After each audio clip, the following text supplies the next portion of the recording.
I think we have all heard the phrase, curiosity killed the cat.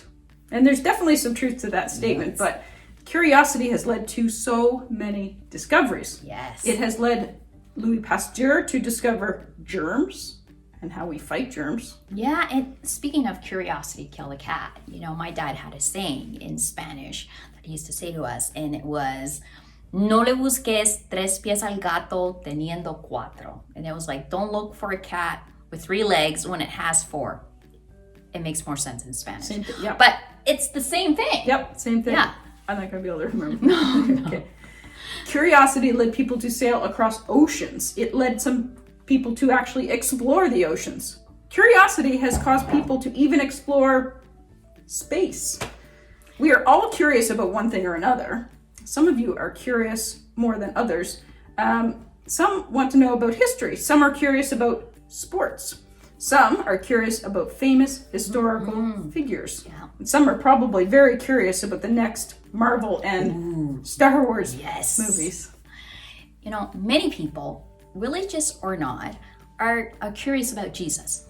There's no denying that more than 2,000 years ago, a man named Jesus from the town of Nazareth walked the earth. There is too much evidence to deny that he existed, and he had a major impact on our world. But many people are curious to know if Jesus really is who we claim to be.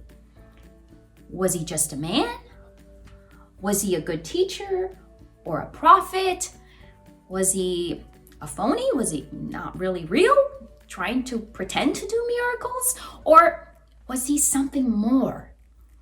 Over the next 4 weeks, we're going to ask and answer questions curious minds have asked for thousands of years. Wow. God is not afraid of our questions, you know. He's not afraid about questions about Jesus because God knows those questions will lead us to the truth. So we're going to start with the most basic question of all, and that is, who is Jesus? That's a question Jesus himself put to his disciples, his followers, and it was one of his most outspoken disciples, Peter, who first gave us the answer.